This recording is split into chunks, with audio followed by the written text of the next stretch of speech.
வணக்கம், welcome to Joshna life style vlog. நாம் இன்றைக்கி என்ன பார்க்க போகிறோன்னா, ரவா புட்டு வந்து செய்ய போகிறோம்.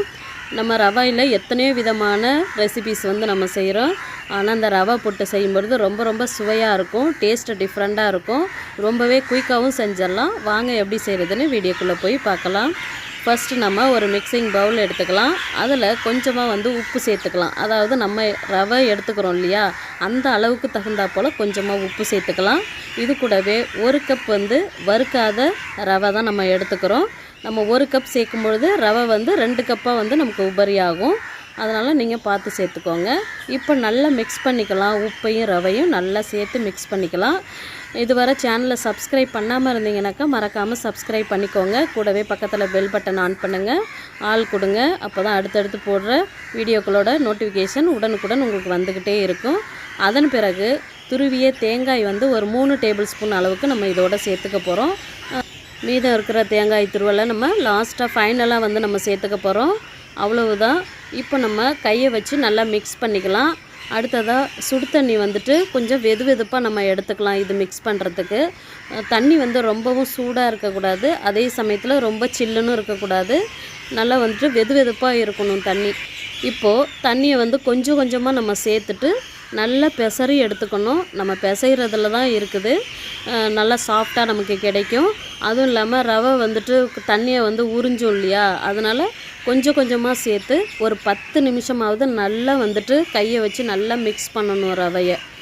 அப்போ தான் வந்து நமக்கு கரெக்டான கண்டிஷனுக்கு வந்து அது கிடைக்கும். இந்த ரவை புட்டை நம்ம பிரேக்ஃபாஸ்ட்டுக்கும் எடுத்துக்கலாம், ஈவினிங்கும் சாப்பிட்றதுக்கு ரொம்பவே நல்லா டேஸ்ட்டாக இருக்கும்.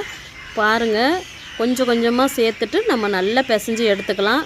கையில் வந்து அப்படியே ஒட்டாமல் வரணும். பாருங்கள், இது போல் நல்லா பொலன்னு நல்லா கையில் ஒட்டாமல் வரணும். அப்போ தான் அந்த புட்டு வந்து ரொம்ப சாஃப்டாக கிடைக்கும்.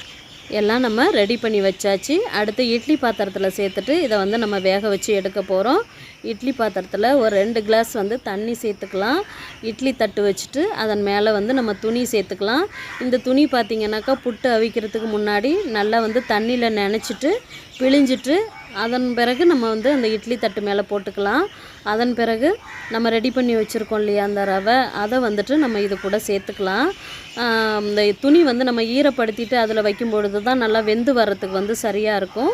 அதனால் இதே போலவே ஃபாலோ பண்ணுங்கள். இட்லி நம்ம வந்து இட்லி ஊற்றினா கூட தண்ணி வந்துட்டு நல்லா வந்து கொதிக்கணும். அப்போ வந்துட்டு நம்ம இட்லி ஊற்றி வச்சோம் அப்படின்னு சொன்னாக்கா இட்லியும் வந்து சாஃப்டாக கிடைக்கும். தண்ணி கொதிக்கிறதுக்கு முன்னாடியே நம்ம வச்சுட்டு வேக வைக்கக்கூடாது. அவ்வளவுதான். அந்த துணி எல்லாத்தையும் எடுத்து அப்படியே மேலே நம்ம மூடின மாதிரி வச்சுட்டு இட்லி தட்டை வச்சு க்ளோஸ் பண்ணிக்கலாம். இந்த ரவை புட்டு வேகிறதுக்கு பார்த்திங்க அப்படின்னு சொன்னாக்கா 10லேருந்து 15 நிமிஷமே வந்து இதுக்கு போதுமானது. ஏன்னா சீக்கிரமாகவே வேகக்கூடியது தான். அவ்வளோதான், நம்ம க்ளோஸ் பண்ணி வச்சிடலாம். ஒரு 15 நிமிஷம் கழிச்சுட்டு நம்ம பார்க்கலாம் புட்டு வந்து எப்படி வந்திருக்குது அப்படின்னு சொல்லிட்டு. பாருங்கள், 15 நிமிஷம் ஆயிடுச்சு. இப்போ நம்ம ஓப்பன் பண்ணி பார்த்துடலாம். ரொம்பவே நல்லாவே வந்திருக்குது. இப்போ நல்லா ஸ்பூனை வச்சு நல்லா மிக்ஸ் பண்ணி விட்டுக்கலாம்.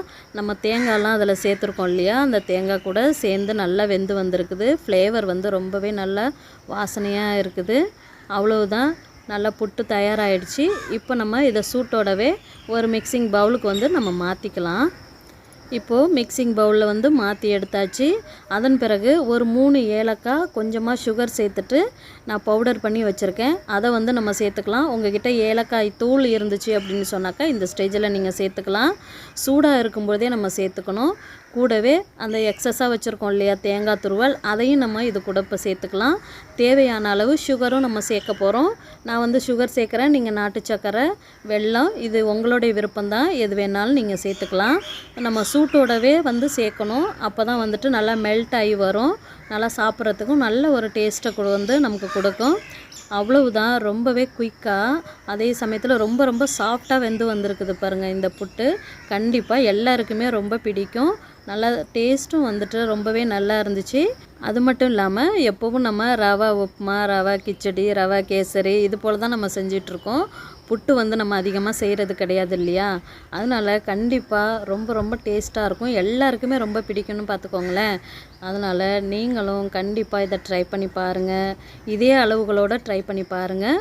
உங்களுடைய கருத்துக்களை கமெண்ட் பண்ணுங்கள். இந்த வீடியோ உங்களுக்கு பிடிச்சிருந்துச்சு அப்படின்னு சொன்னாக்கா ஜோஸ்னா லைஃப் ஸ்டைல் விலாகை சப்ஸ்கிரைப் பண்ணிவிட்டு சப்போர்ட் பண்ணுங்கள். சப்ஸ்கிரைப் பண்ணாதவங்க சப்ஸ்கிரைப் பண்ணிக்கோங்க. நன்றி, வணக்கம்.